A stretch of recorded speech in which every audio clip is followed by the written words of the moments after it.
Good morning, everybody.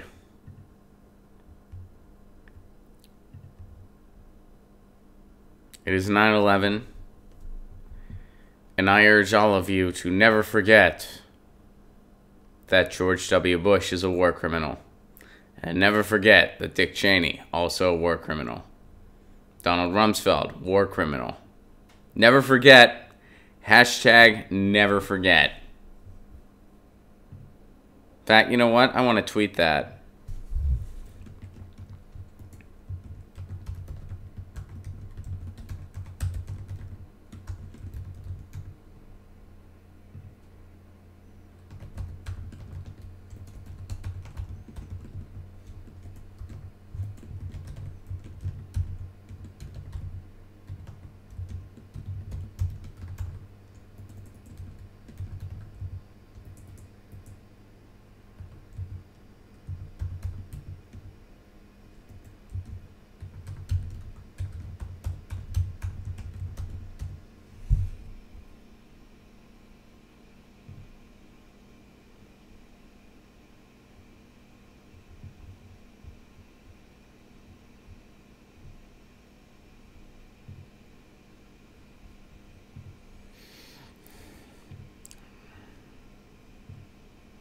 I just tweeted that.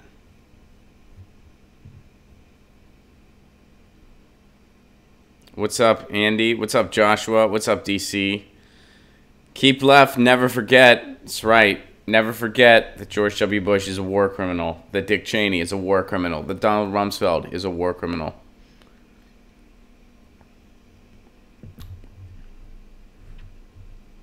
What's up, Jennifer? What's up, A. Mars?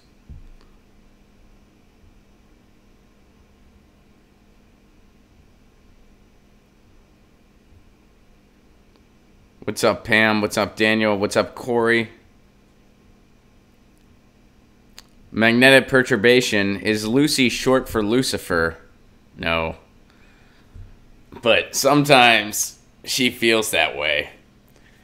What up, everybody? Welcome to Get Your News On with Ron, the world's first viewer-curated streaming news show. What does that mean? That means you guys tweet me articles. I go through them. We build this show together, and that's how we roll. We already got some stuff coming in. I'm trying to organize it to the best of my ability.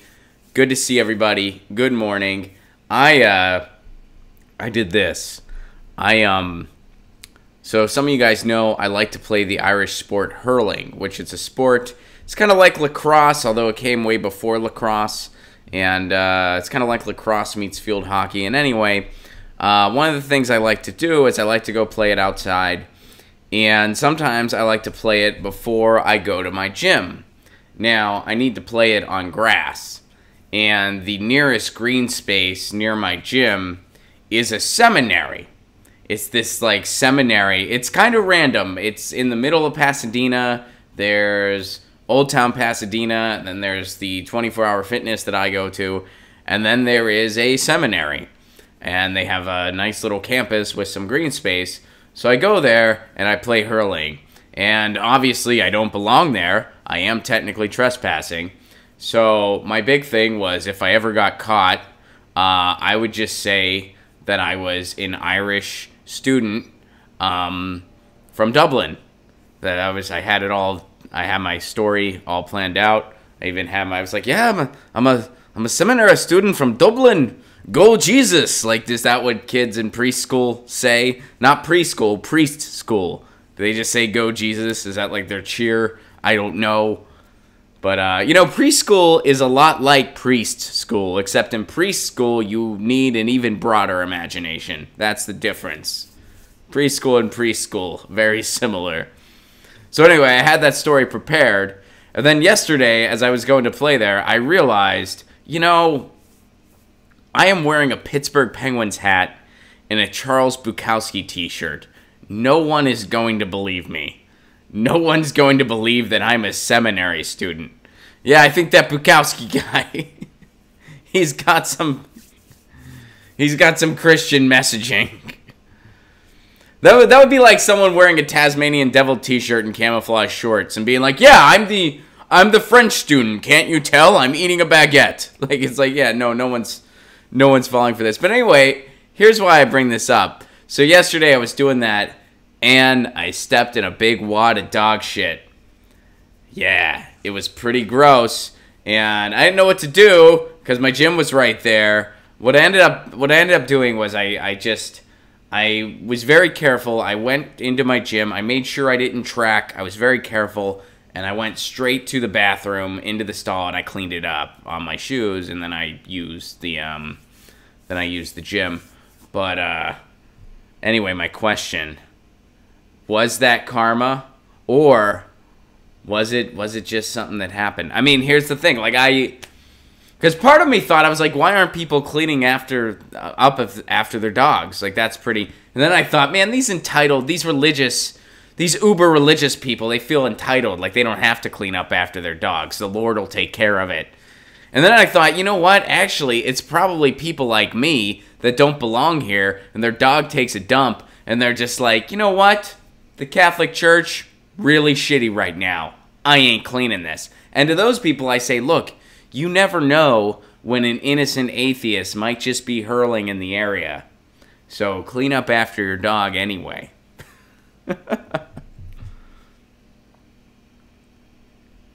So that's my question. Was that karma? I'll wait for you guys to respond. Because who knows? It's possible. Let's see what you guys are saying.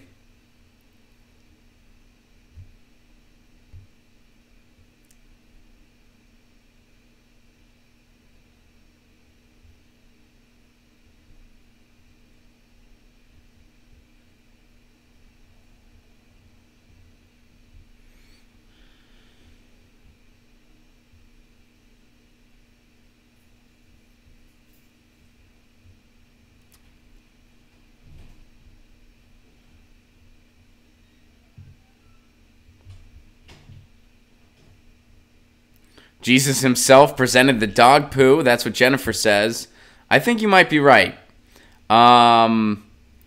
Let's see. Your dad lost his front teeth to hurling? Pam, it can be a pretty violent game. I mean, it's not really a violent game, but it can be like a dangerous game, you know? Andrew says, that was some holy shit. I like it. I like it. Balthazar says, if you ran over dog shit in your car, it might be karma. See what you did there. And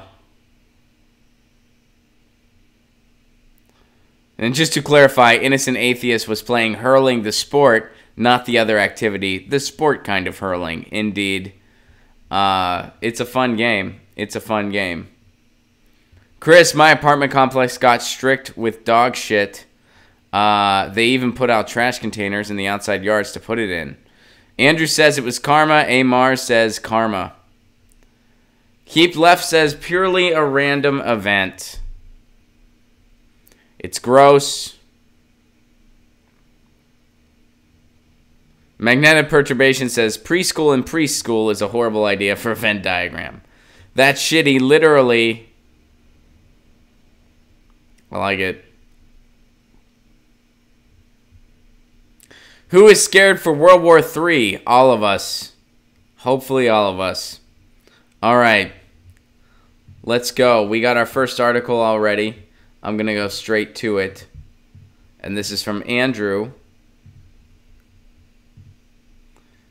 Oh, I scrolled past the headline accidentally there. U.S. Senator claims Britain's M16 is planning a fake chemical weapons attack on Syria.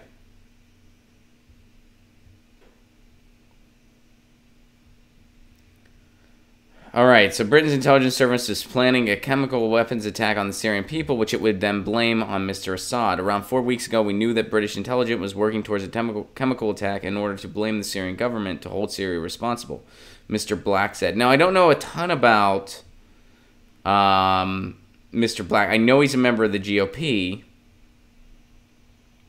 As far as, is he like a non-interventionist, Rand Paul style? Not sure. So Mr. Black said later, he meant the British were not planning to carry out an attack themselves, but to either direct rebels to do so or stage a phony attack with actors posing as victims. Mr. Black also said some chemical attacks previously reported to have occurred in Syria were British fakes. along with the white helmets. And this is from 2 days ago. So I guess we got to stay tuned and see what happens. I do know that Eva Bartlett is in Syria right now. She's on her way to Syria. Eva Bartlett's an independent journalist that does a lot of reporting on this stuff. And she's on her way to Syria right now.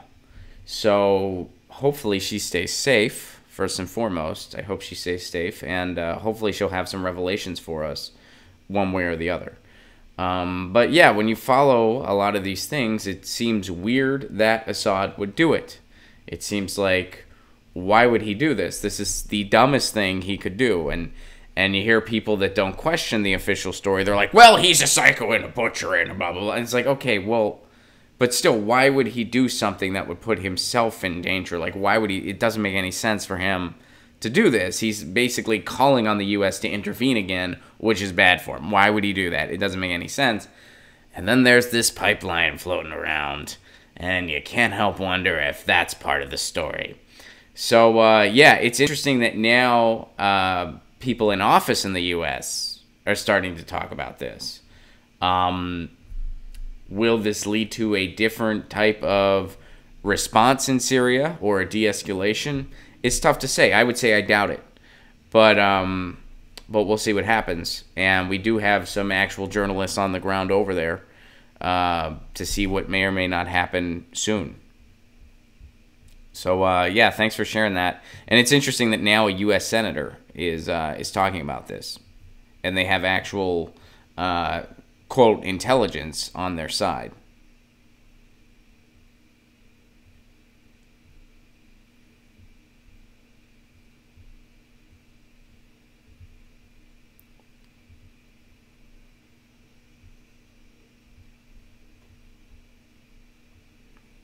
Let's see here. All right, here we go. This is from Jess. Let me go ahead and give it a Get Your News On with Ron retweet.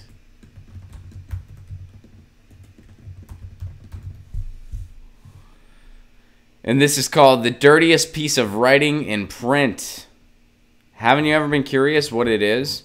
This is the dirtiest piece of writing in print, according to JSTOR. Well, let's find out what it is. I'm freaking curious, aren't you? The dirtiest piece of writing in print. The 1968 DNC was overshadowed by anti-war demonstrations. The Walker Report describing the events became controversial for the obscenities it contained.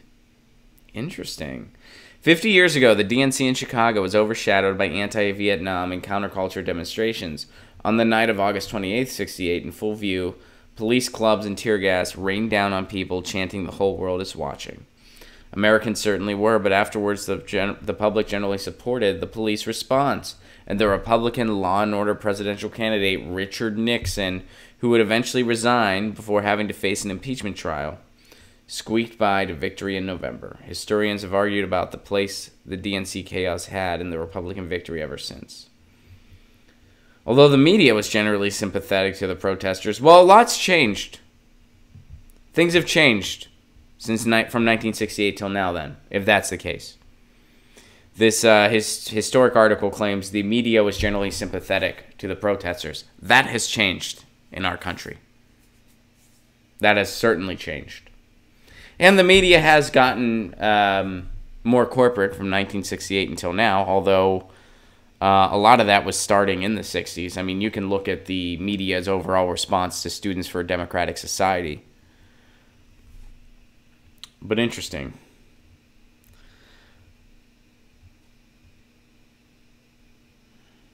So among other findings, Robinson reported a quarter of the responders to his survey 2 months after the event said not enough force had been used by police. Wow.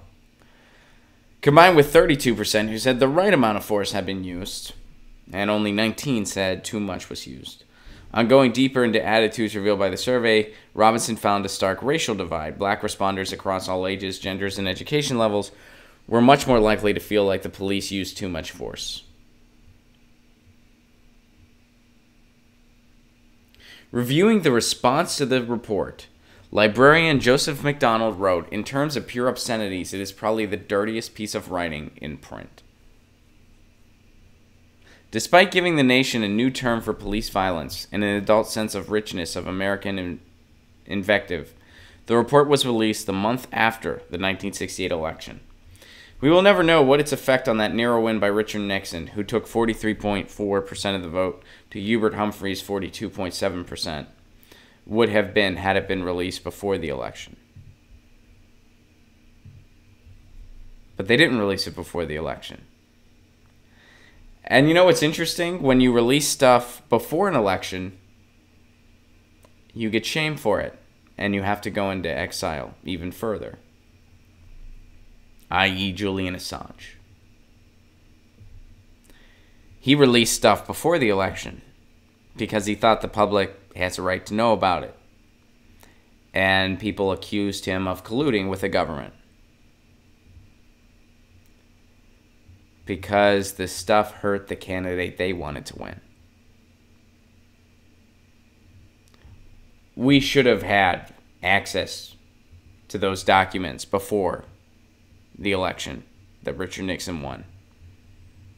That would have been the right thing to do, journalistically. Just like journalistically, it was the right thing to do to release emails and documents like that. Regardless of which candidate it did or didn't hurt, that doesn't matter. It's something the public has the right to know.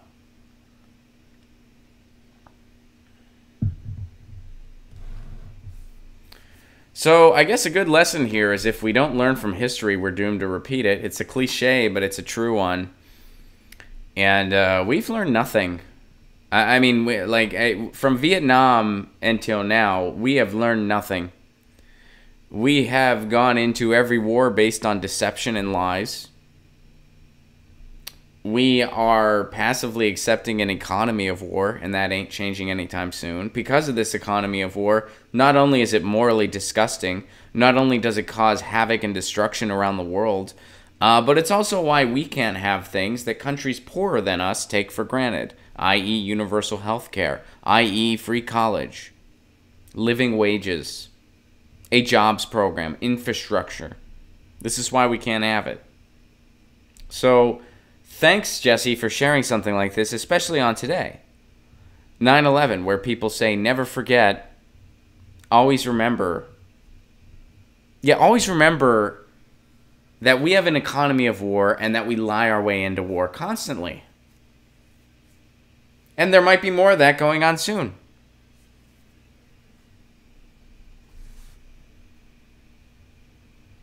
I mean, how?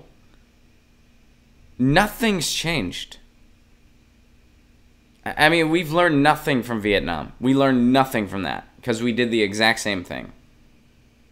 The war on terror is the exact same thing. Even worse in the sense that it has no finish line. The war on terror is so broad and vague. It has no finish line. We're still suffering as a result of it.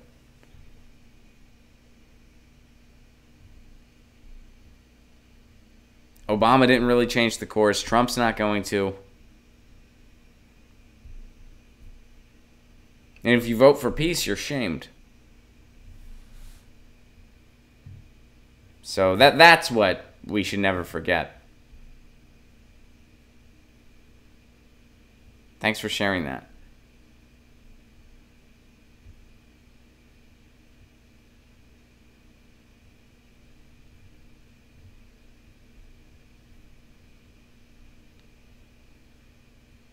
This is from Dr. Brian. And he's a doctor. So this is going to be some legit stuff. Dr. Brian Poe. No relation to Edward. Or maybe a relation to Edward. I don't know. But the question here is climate the worst casualty of war? You know, here's the thing, guys. I'll be honest with you. I had a feeling today was going to be a heavier day. So I did strategically plan. I was like, all right, I'm going to open with the dog shit story. We gotta ease into it here. I know that we're going to talk about endless war. We're going to talk about how we haven't learned from the past. We're going to talk about how our country celebrates war criminals. We're going to talk about all that today. So I got to ease into it somehow. I know. I'll tell the dog shit story from yesterday, because that did happen to me yesterday. The hurling thing happened yesterday. I mean, you know, you got to soften it. right? I mean, come on. That's why we have Music Mondays. We ease our way into the week. We gotta have something to take a breath of fresh air about. At least I do. I can't speak for everybody here. Is climate the worst casualty of war? Dr. Brian wants us all to know the answer. The money misspent on the Iraq War, a war for oil, let's not forget, could have purchased the planetary conversion to renewable energy. Just sit with that for a moment. I'm sitting with it on my dog shit covered shoes. How do you clear a room of climate activists? Tell them there's free granola. Am I right? Huh? I'm making fun of myself there. Start talking about war. It's not just environmentalists that leave, it's pretty much everyone. Mission accomplished by the Bush administration, which sent the military and their families to war and the rest of the country to an amusement park. The military-civilian divide has been called an epidemic of disconnection, but the biosphere doesn't see uniforms and the environmental devastation caused by bombs, burn pits, and depleted uranium. Yeah, depleted uranium, that's something we love to kind of not talk about, but depleted uranium is a war crime, and we use that in other countries. The United States uses that, and that causes gross birth defects. And one of the only people in office that would talk about depleting uranium is Jim McDermott up in Seattle. And there's a song called Depleted Uranium is a War Crime by the band Anti-Flag, a political punk band from they have the same hometown as me, Pittsburgh, Pennsylvania. Anyway, there will be no exemptions in the coming climate collapse. We've all got skin in the war game now. The cost of America's post-9/11 wars is approaching $6 trillion. And the price tag will continue to climb right along with sea levels, temperatures, atmospheric CO2, and methane, a particularly potent greenhouse gas. Religious communities are mobilizing on the behalf of the healing and protection of the planet. Which religious communities are you referring to?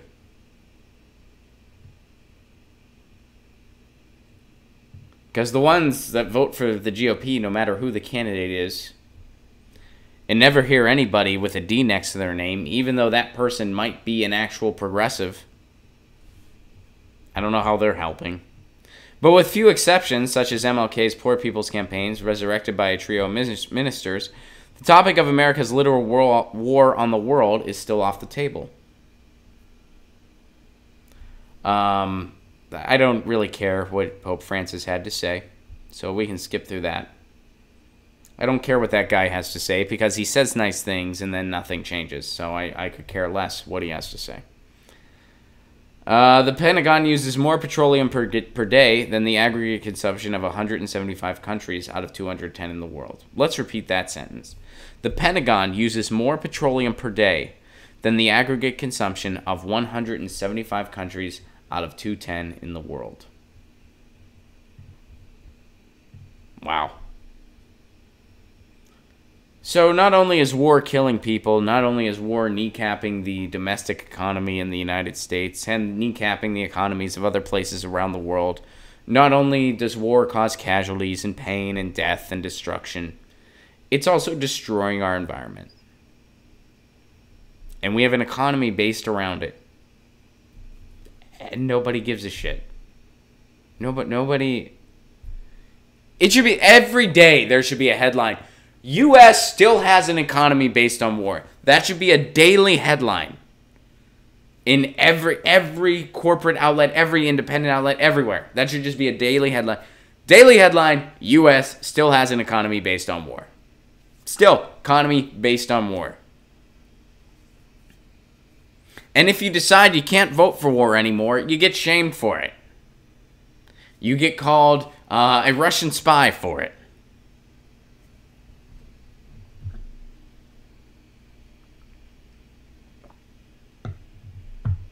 That's not compromise. Hey, here's a warmonger and a more subtle warmonger. And because of all this war, you're never going to get any of the programs you want in this country. Not to mention it's morally disgusting, but pick one of them. Which is the lesser evil? Pick your lesser bully and shut the hell up. That's politics.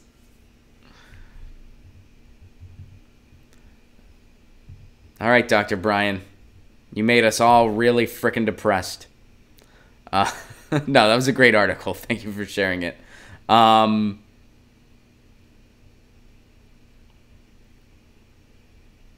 Sorry, guys. I'm trying to...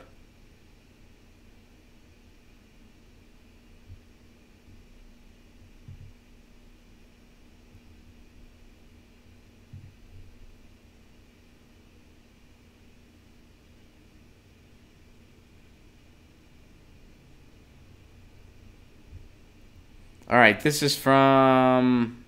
Hold up, guys.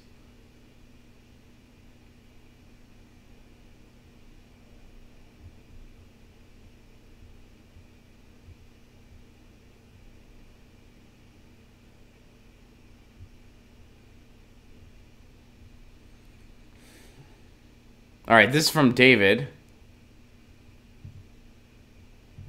And we're switching gears a little bit here to talk about Big Pharma. A lighter topic, Big Pharma. Sorry I'm so slow on the timeline today. It's just people are posting like a fuck ton of memes, and so it's hard for me to find the Get Your News On with Ron nuggets. You know what I mean? I apologize for that. I'm doing the best I can. All right. Mega rich family behind opioid crisis has second secret opioid company. The family that runs Purdue also runs Rhodes Pharma and patented an addiction drug.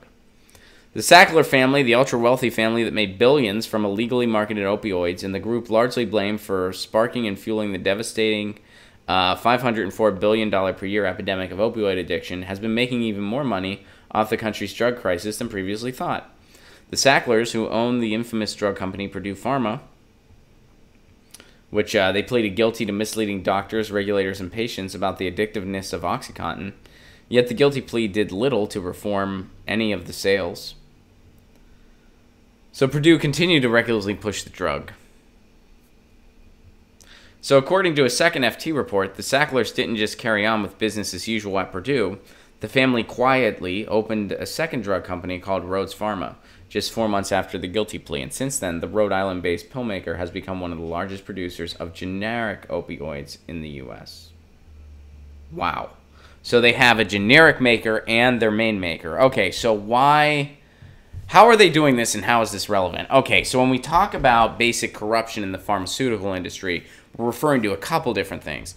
One of the things they do is they bribe doctors. There's a organization against this called No Free Lunch. What it refers to is a lot of times these pill makers will take doctors out to lunch. They will wine and dine them. They will give them a bunch of merchandise like pens and stuff like that with their product on them, and they're hoping to get a little bit more prescribed prescriptions for patients.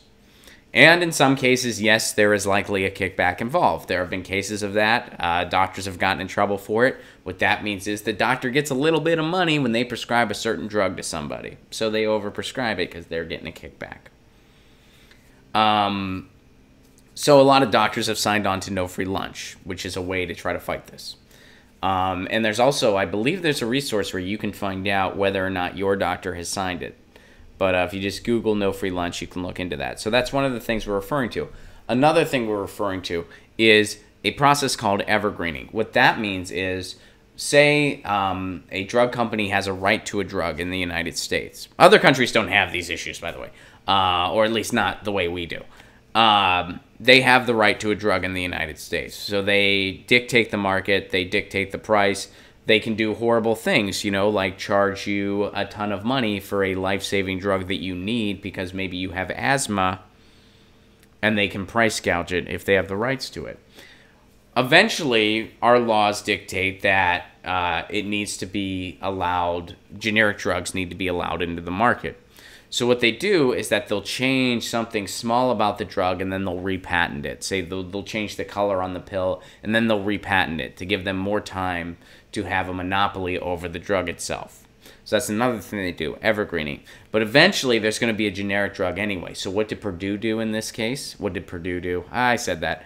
What Purdue did, they got themselves a generic drug company. So now They dictate it all. They give free lunches. They try to manipulate doctors. They try to get overprescribed. They try to get their drug prescribed as much as possible. They evergreen it so they can keep making that drug as much as possible. And then when you just think, well, they've hit enough profit, now it's going to go to the generic market anyway. Boom, they got a sister company, so they're going to be making those generic drugs too. This is morally repulsive. Greed. It should be illegal. This entire family should be in jail. And this is legal. What they're doing is legal. There's no law prohibiting them from doing this. It should be illegal. They should be in jail. But this is sound within United States law. And then when you have people like Bernie Sanders putting bills forth to try to fight stuff like this, Cory Booker shoots it down because he's worried about the safety. He's worried about the safety of drugs coming in from Canada, countries that don't do the bullshit we do, by the way, when it comes to drugs. They don't have evergreening like we do. They don't bribe doctors like we do. And you're worried about the safety of their drugs. Give me a break. That's a right-wing talking point that Cory Booker parroted. And I'm mentioning that as an aside because I have a feeling they're going to try to shove them down our throats in 2020. Thank you for sharing that, David. It was nice that we got to switch gears there.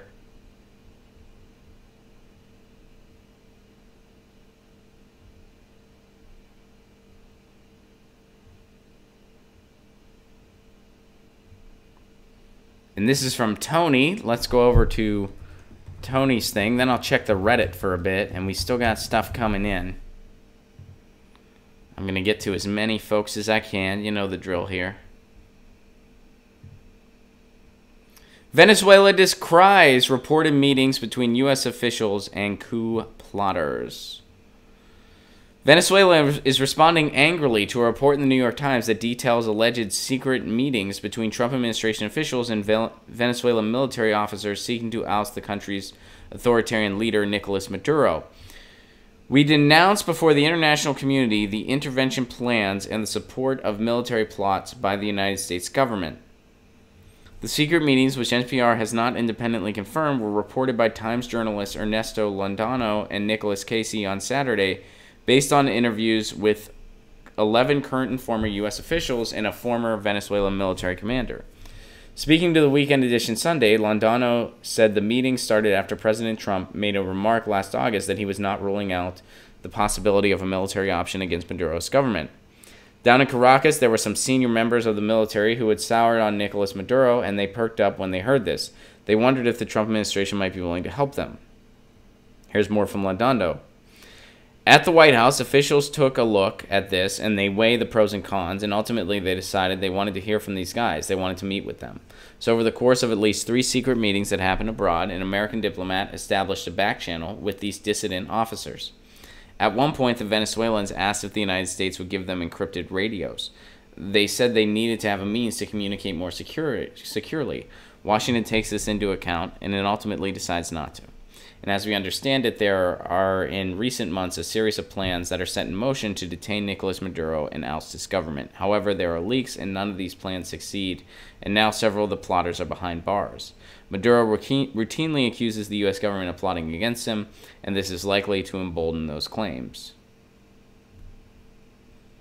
Well, so of course Venezuela is going to deny that. I mean, if there's... U.S. officials are not publicly confirming or denying the Times account. U.S. policy preference for a peaceful, orderly return to democracy in Venezuela remains unchanged, National Security Council spokesperson Garrett Marquis said in a statement. A lasting solution to Venezuela's worsening crisis can only arise following restoration of governance by democratic practices, the rule of law, and respect for fundamental human rights and freedom. That's usually what we do around the world, right, guys? This is... Usually around the world, we always seek diplomatic means. We encourage democratic processes. We never promote endless war for the exploitations of resources. So, this is all sound here. So, yeah, I mean, of course, and those reports came out earlier this week. that there's been alleged meetings between U.S. officials to overthrow Maduro. So, yeah, I mean, of course Venezuela is going to deny that. I mean, if that is going on, of course they're going to deny it. It's hardly newsworthy that other members of the government denied it. I mean, it's newsworthy. Like it's a good article. It kind of explores it, and it comes to the logical conclusion that, you know, there's still a lot of speculation out there we have not confirmed 100%, and that's fine. But as far as, yeah, of course, if the accusations afoot are there's unrest in this government to the point where there are members inside trying to overthrow Maduro, of course they're going to be like, that's not true.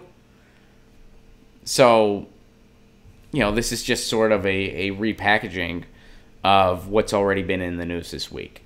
There's been alleged meetings between U.S. officials. They haven't been 100% confirmed. But to make it out like Maduro's crazy when he's saying, oh, the U.S. is involved in trying to overthrow me, well, no, there's speculation out there that supports that claim. And it's a relevant claim to make. As far as how relevant, well, we're still waiting to find out a lot more. And, you know, at least as of the recording of this and to the extent of everything I've seen, we don't have those sound conclusions yet. But, of course, Venezuela's going to deny it. Like, why wouldn't you? Like, if you're inside a government, you're trying to overthrow the guy. They're like, oh, wait, no, we're not. That's not true. We're happy here. Nothing to see here. Look away. So, interesting. There's actually a pretty strong, thorough article from NPR, who a lot of times these days does frustrate me. But that seemed to be a pretty okay account. So cool.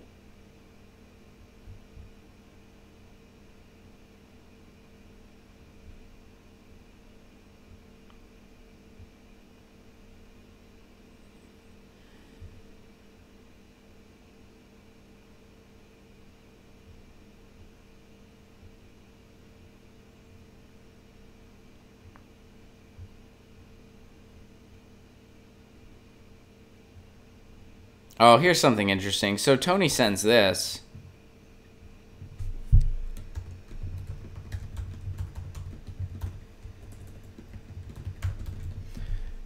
And we're going along with the theme of, quote, never forget. Here is an op-ed going back from 2003.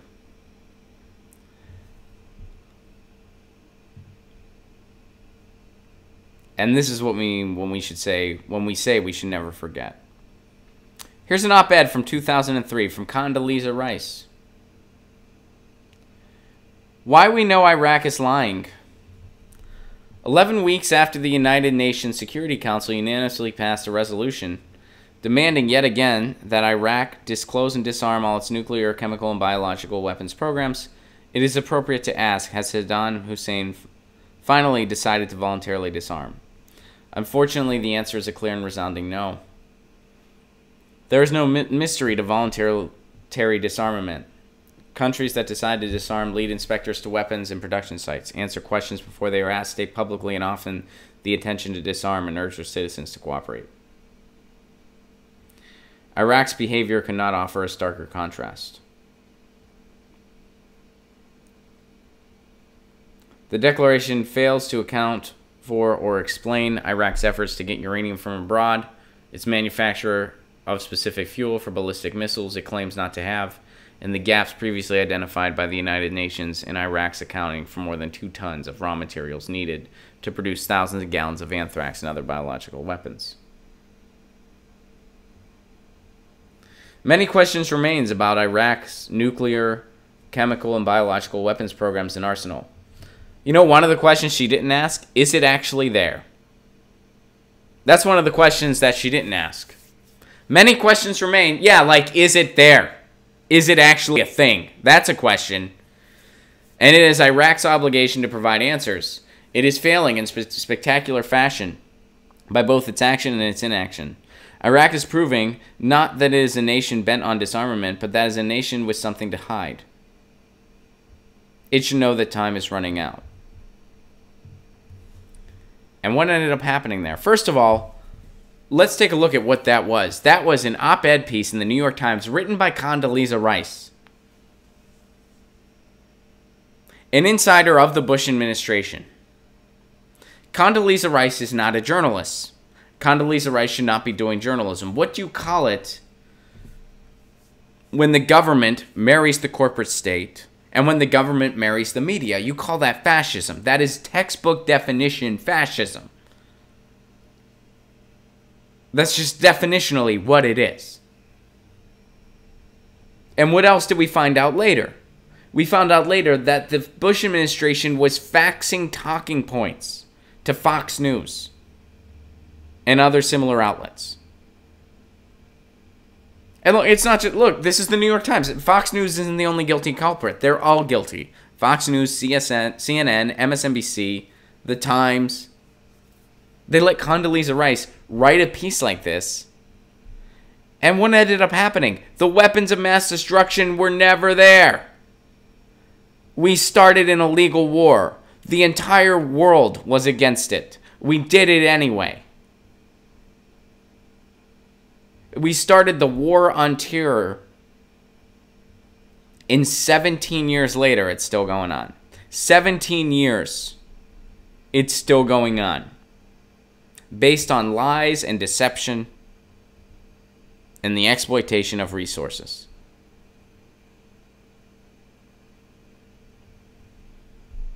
These are the lessons we should take away on 9/11. These are the lessons we need to take away. We have the marriage between the Bush administration and the media, the marriage between the corporate hood and the corporate state and government. This is literal fascism. And there were some people that spoke out about this from day one. It didn't go so great for them. Ask the Dixie Chicks. They almost had to leave the country. I think they might have, actually. And we've learned nothing since then. We have learned nothing. History is repeating itself in the same way. We lie our way into conflicts constantly. And if you question it, you're labeled a conspiracy theorist and a crazy person and a purist and a Russian spy and every other name in the book.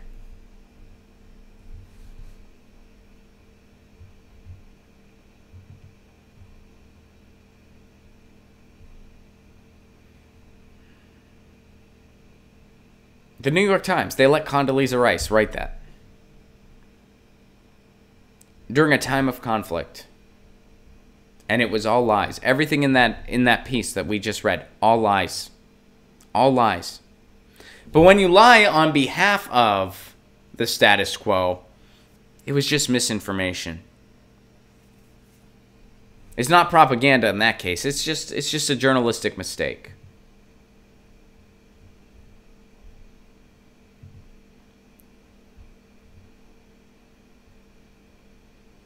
Thank you for sharing that, Tony. It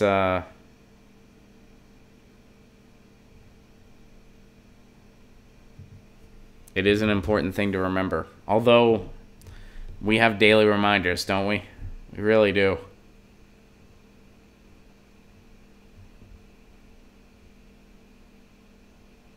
Alright, we got time for a couple more.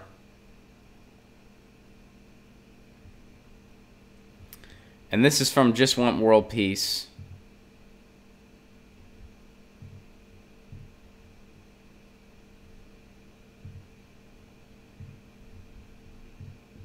The U.S. has spent $1.5 trillion on war since the September 11th attacks.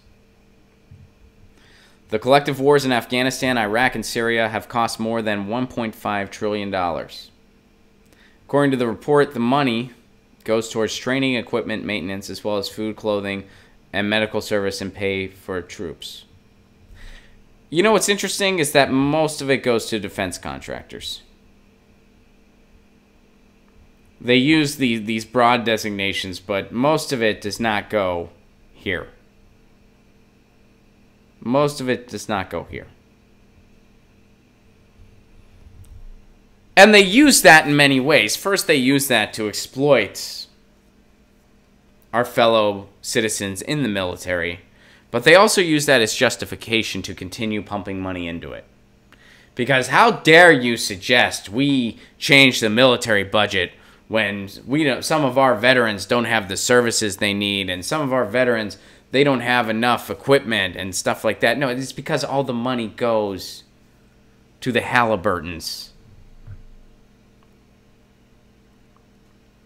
That's why I said if I was ever running for office, one of the things I would do, I would have a proposal out there to cut the military budget. However, I would also have a task force consisting only of veterans. And a lot of them would be veterans for peace, by the way. And those veterans got to dictate how that budget was spent. That's something I would do. Anyway, ahead of the announced trip to Afghanistan, Secretary of Defense James Mattis told reporters traveling with him he was hopeful for peace talks with the Taliban, and that this would signal an end to America's longest war. I wish. I wish.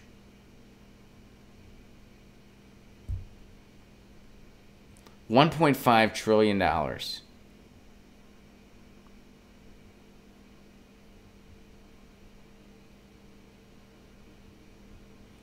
The fight in Afghanistan has been ongoing for the last 17 years. Right now, we have more indications that reconciliation is no longer just a shimmer out there, no longer just a mirage, Mattis said. It now has some framework. There's some open lines of communication. Over the summer, a top U.S. State Department official met Taliban officials in Qatar to try to lay the groundwork for broader peace talks. The visit in Mattis' fourth time in the country since becoming defense secretary, and it's part of a larger trip. Currently, there are approximately 14,000 Americans in Afghanistan.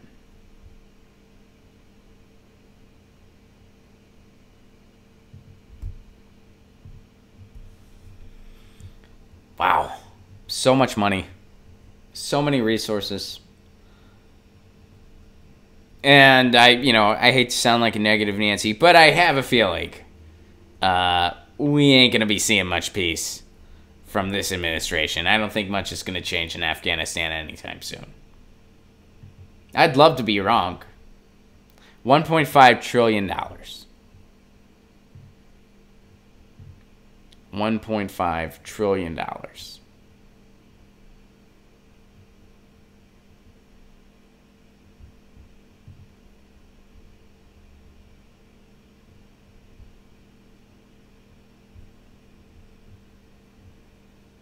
So we got time for one more.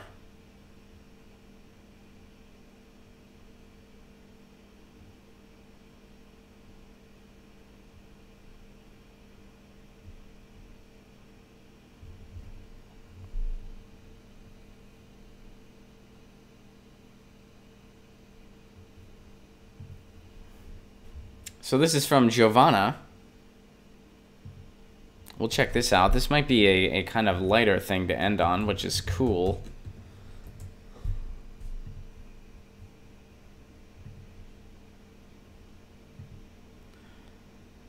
Alright, so this is from greenuprising.org. And this is from Jill Stein. Defend democracy from corporate Democrats. Last year, a Montana Democratic Party spokesperson told the media that the Montana Democratic Party welcomes all voices to participate, unlike the Montana GOP. So when the Montana Green Party turned in enough signatures to qualify for the ballot, what do you think the Democrats did? It may surprise you, but the Democrats' actions were the exact opposite of their words. They immediately launched an all-out attack, bringing in big money, international corporate law firm, in an effort to throw the Greens off the ballot. This is the same law firm that told the court that the DNC fraud class action lawsuit brought by Bernie Sanders supporters that the Democratic Party is a private organization with no obligation to follow its own rules.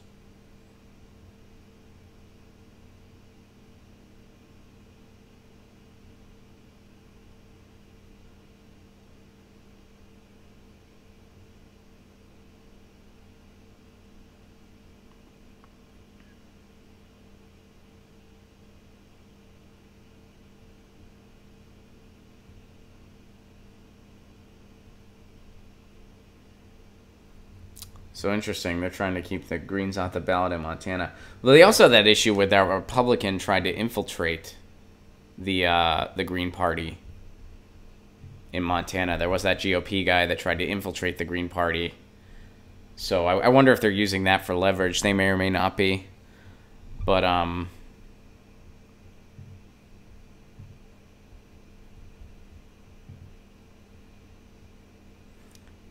well, let me go to the chat, and then we'll close out today.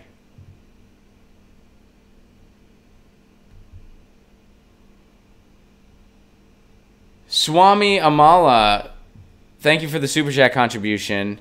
Did you see the Tulsi Gabbard interview on Joe Rogan's show yesterday? If so, what did you think about what she said?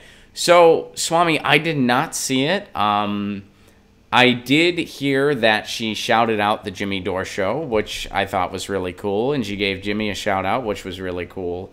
And Jimmy actually sent me that part of the clip. He texted it to me, so I did get to watch that part. And I thought that was really cool. As far as the rest of the interview, I don't know. So I don't. I know there was probably 2.5 hours of that interview, if I had to take a guess. Joe usually does very long interviews. Joe Rogan does. So I can't really say what I thought about it because I'm only cognizant of about 10 seconds of it. That 10 seconds I thought was cool. She talked about independent media. She gave the Jimmy Dore show a shout out. That's pretty cool. But as far as I don't know. I don't know about the rest of it, though, so I can't really answer that question. I can say the 10 seconds I know of, thumbs up.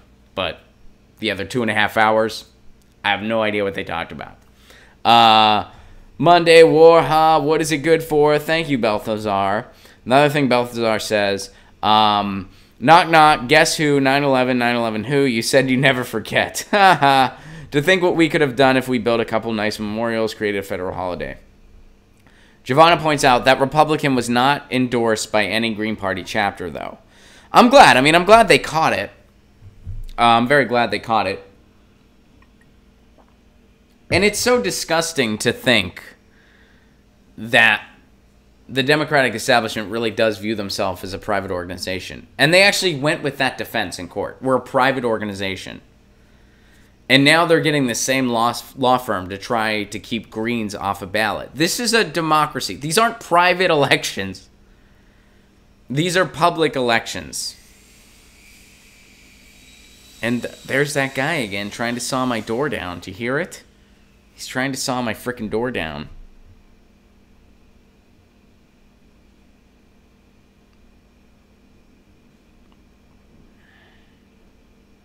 And go to greenuprising.org if you guys want to look into that.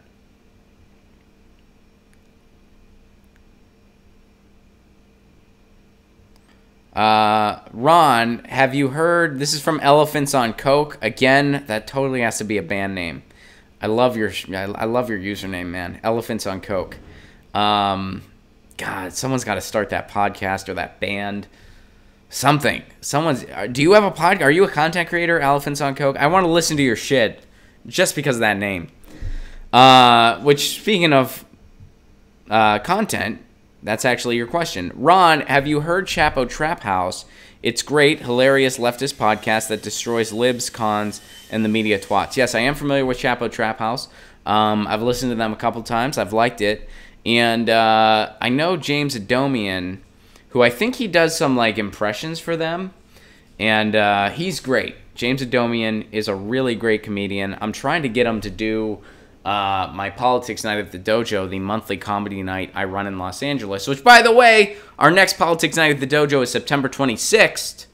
That's on Sunset Boulevard, free parking, and the headliner is Alonzo Bowden. That's going to be a fun show. September 26th, Los Angeles, mark your calendars. But yeah, I know he does some stuff with Chapo. And Josh Androsky, who has been on this show, who is pushing for public housing in LA, he has done some stuff on Chapo as well. So yeah, everything I've heard from Chapo I've liked. And thanks for the shout out. And you got to do something with Elephants on Coke, because it's just great. It's just great.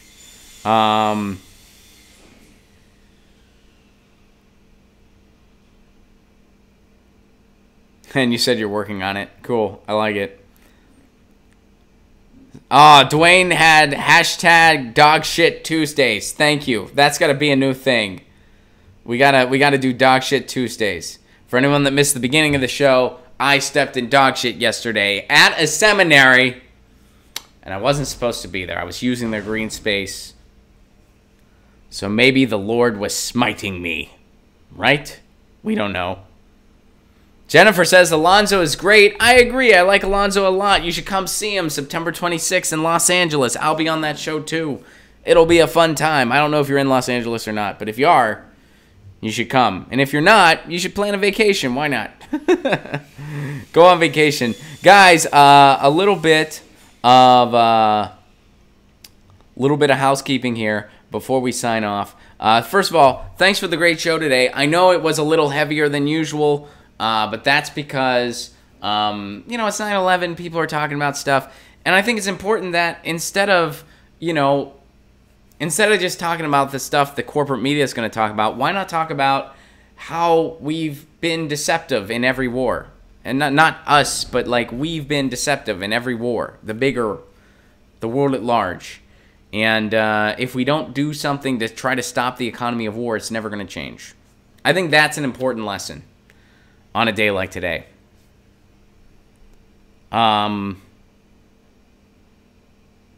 Moose Gal, Ron, I wish you would discuss my article on Chicago hotel workers being on strike. Where did you put it? I don't think I've seen it. Because I'd love to discuss that, and I would love to discuss it tomorrow. Did you tweet it to me? I'll try to get to your Pittsburgh gig, Magnetic Perturbation says. It's also a heavy cause I'm contributing, and I've got issues. Well, I hope you can make it. The Pittsburgh gig is November 23rd. So quick housekeeping. Dates coming up. November 2nd, Sacramento, California. November 3rd, San Francisco, California. November 10th, Austin, Texas. November 23rd, Pittsburgh, Pennsylvania. And January 11th, tickets will be available soon. January 11th, Orlando, Florida. And we're going to be booking some more dates in Florida. Moose Gal, I tweeted to you and I used your hashtag. Why the hell didn't I see it? Well, please tweet it to me again tomorrow. I'd love to talk about the Chicago workers' strike because we talked about strikes yesterday, and it's something we talk about on a regular basis. I don't know why I didn't see it or how it skipped me, but I apologize for that, and please tweet it to me again tomorrow. And, yeah, tweet it more than once if for some reason I don't get to it. Have you ever written an article, Ron? Jennifer wants to know. Yes, I have. I have. And, Ron, do you have any stand-up on YouTube? Yes, I do. I have a playlist for it. If you go to my YouTube channel, youtube.com/Ron Placone, I do have some stand-up there. And it is, it's on my YouTube channel. So youtube.com/Ron Placone, there's a section for it. And you know what? I think it's time that I post another stand-up clip or two. I got an album coming out in November. I should post another clip or two. Elk, I just saw Ron on the Humanist Report and came to check it out. Good to see you with your own streaming. Thank you very much. I appreciate that. And I really had a good time with Mike Figueredo over on the Humanist Report. We did some fun segments together, and I appreciate you shouting those out and for checking them out. Thank you. Guys, we are totally out of time. Please do retweet that Chicago story. I really want to go through it, and I'm sorry I missed it. Sometimes the timeline skips on me. I miss stuff. I'm doing all this in real time. And, I do apologize for that. I try to get to everybody as best as I can, and I get to as many people as I can. But please tweet that to me again tomorrow. And tweet it early, so I'm going to try to, I'll try to make sure we lead with that. But anyway, guys, thank you so much. If you want to support this show on the sustainability end, you know the drill. Patreon.com/Ron Placone. Pay what you can level. You get all kinds of exclusive perks, including my album that'll be delivered to your inbox via digital download in November. And I'm really close to reaching another goal. So if you are able, please consider it. You guys are awesome. Thank you very much. We are out of time. I will see you tomorrow at 10 a.m. Pacific Standard Time. Have a happy dog shit Tuesday. And, a war economy sucks. War economy sucks.